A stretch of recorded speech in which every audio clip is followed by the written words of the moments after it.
I'm not about to hire you if your name is Watermelon Andrea. It's just not gonna happen.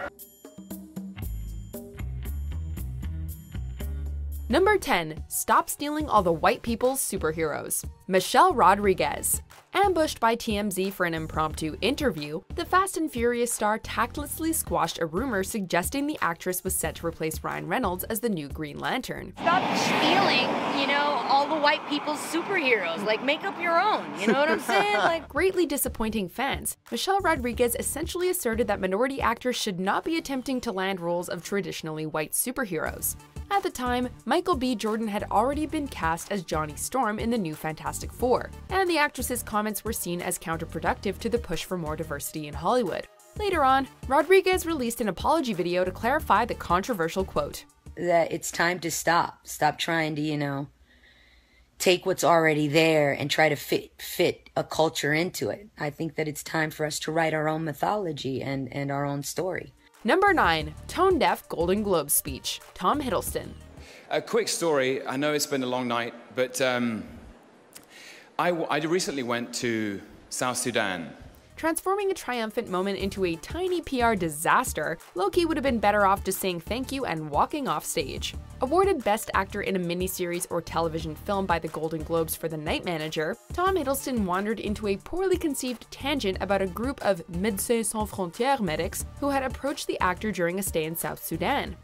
And they were a group of Médecins Sans Frontières, doctors and nurses, and they wanted to say hello because during the shelling the previous month they had binge-watched The Night Manager.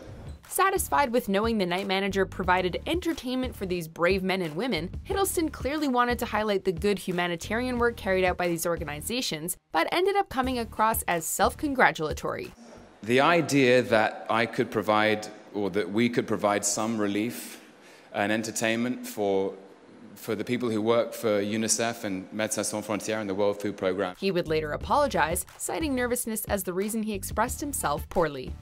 Number 8. If you're gonna write an article about being unstable, leave it to the big boys, alright? Pete Davidson. I think I speak for all crazy people when I say, mental health is always a challenging subject to address. Here's an example of how not to do it. In an article published by the Players Tribune, Kevin Love opened up about a panic attack he experienced during a match between the Cleveland Cavaliers and the Atlanta Hawks, only to be taken to task by Pete Davidson during a Saturday Night Live sketch. It's totally cool that he had a panic attack, but if you're gonna write an article about being unstable, leave it to the big boys, all right? A comedian and actor diagnosed with borderline personality disorder, Davidson trivialized, if not downright mocked, Love's episode and expressed an oddly elitist view on who should be allowed to discuss mental health issues. I'm sorry you missed your three-pointer, Kev, but I've been in therapy since I was 6 years old, and I wanted to kill myself when I was 8. Tough news about your rebounds, though. Number 7. I'm not about to hire you if your name is Watermelon Andrea. Symone. Bad jokes are forgivable, but this one was just plain insulting. Can we take back racist and say discriminatory? Because I think that's a better word. Yes, it is a much better That's a better word, and I am very discriminatory against words like the ones that they were saying in those names. Primarily known for Disney's That's So Raven, Symone implied there's a limit to acceptable ethnic names during an episode of The View, and jokingly showed support for workplace discrimination if a person happened to be called something like Watermelon Andrea. I'm not about to hire you if your name is Watermelon Andrea. It's just not gonna happen. The outrage was so severe that both Raven and the actress's father saw the need to apologize through Facebook. The best thing to come out of this whole ordeal was the reply of Trey Melvin, also known as Watermelon Andrea Jones, to Raven's reference. Okay. I'm not gonna hire you if you look like Chicken Little. I'm not gonna hire you if you look like the mascot for Roscoe's Chicken and Waffles. I'm not gonna hire you if you look like Big Bird. Number 6. But you're still, in love. Kathy Lee Gifford. More often than not, celebrity blunders tend to simply be hilarious. However, this moment was nothing short of heartbreaking. While he appeared on NBC's Today show to promote the upcoming Madagascar 3, the seemingly average interview took an awkward turn when Kathy Lee Gifford, who was clearly unaware that Martin Short's wife had tragically passed away in 2010, brought up the actor's marriage. He and Nancy have got one of the greatest marriages of anybody in show business. How many years now for you guys? We married 36 years. Somehow, Short remained calm enough to play along with the host and pretend that nothing was wrong. But you're still in love. Madly in love. Madly in love. Why? cute. I'm cute. Yes, that is true. And you make each other laugh. Yeah. Later that day, Gifford sent out an apology tweet and the comedian expressed no hard feelings. Number 5. How does a whale and a shark... Tara Reid. Following the release of Sharknado, Tara Reid earned a guest spot on Shark After Dark and decided to use this opportunity to spread a bit of knowledge. And then I said, like, whale sharks. I'm like, oh, that must mean a whale and a shark have sex. To avoid coming across as ignorant, Reid conducted some research prior to the interview, but the actress clearly needed to reread Wikipedia's entry on whale sharks. Well, how does a whale and a shark have sex? And then I looked up. Was there a video of it? No, because there's a thing called whale sharks. So I thought they must, you know. Stumped by the thought of a mammal and a fish doing the business, Reid unleashed a rambling monologue before seemingly concluding that no, sharks and whales do not have sex. And who says TV can't be educational? And then I realized that whales were mammals and sharks are animals. Number 4. Everything bad that can happen to a person has happened to me. Paris Hilton. First world problems? No, this goes far beyond that. Evidently, Paris Hilton has endured everything bad that can possibly happen to a person.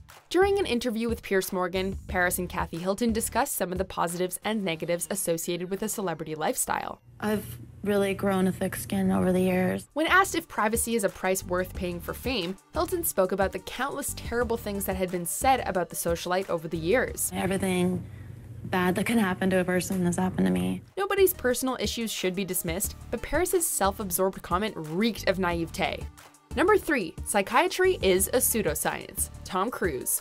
Promoting War of the Worlds was apparently the furthest thing from this Scientologist's mind during an interview with the Today Show's Matt Lauer. You see, here's the problem. You don't know the history of psychiatry. I do. Tom Cruise is no stranger to controversial stunts, but the actor's rant on psychiatry was equal parts obtuse and offensive. And I know that psychiatry is a pseudoscience. The Mission Impossible star labeled the entire field as a pseudoscience, blasted Brooke Shields for using antidepressants to help with postpartum depression, and declared there is no such thing as a chemical imbalance. If you understand the history of it, it masks the problem. That's what it does. That's all it does. You're not getting to the reason why. There is no such thing as a chemical imbalance. Cruise's comments were so off base and potentially harmful that the American Psychological Association had to publish a statement in response. Number 2. If you kick every Latino out of this country, then who is going to be cleaning your toilet, Donald Trump? Kelly Osborne. Good intentions can only take you so far. While appearing on The View, Kelly Osborne countered Donald Trump's stance on immigration in arguably the most unintentionally racist way imaginable. If you kick every Latino out of this country, then who is going to be cleaning your toilet, Donald Trump? Quickly taken to task by co-host Rosie Perez, Osborne seemed to instantly regret saying anything and tried to backtrack. In LA, they always but they Latinos are not only the only people I didn't mean doing it like that. Come on. Unsurprisingly, the celebrity came under heavy scrutiny and Kelly took responsibility for the blunder in a Facebook post. Things were made even worse due to the fact that just a couple of months prior, Osborne had publicly criticized Juliana Rancic for a similar insensitive comment. Number 1. Slavery for 400 years? That sounds like a choice. Kanye West. Where to even begin? How about that time Kanye West crashed Taylor Swift's VMA acceptance speech? Or when the musician abruptly announced that George Bush doesn't care about black people? While undoubtedly talented, the rapper/producer's antics tend to distract from the music, and Kanye cast a huge shadow after stating that slavery was a choice in 2018. When you hear about slavery for 400 years, that sounds like a choice. Whatever the point might have been, West failed to express it in a way that made any sense. It's like we're mentally in prison. I like the word prison because slavery goes too direct to the idea of blacks. It's like slavery, Holocaust Jews, slavery is blacks. Kanye continued down this bizarre path during an awkward televised meeting with the president. But the campaign I'm with her just didn't make me feel as a guy that didn't get to see my dad all the time, like a guy that could play catch with his son. Did you enjoy this video? Check out these other clips from WatchMojo and be sure to subscribe and ring the bell to be notified about our latest videos.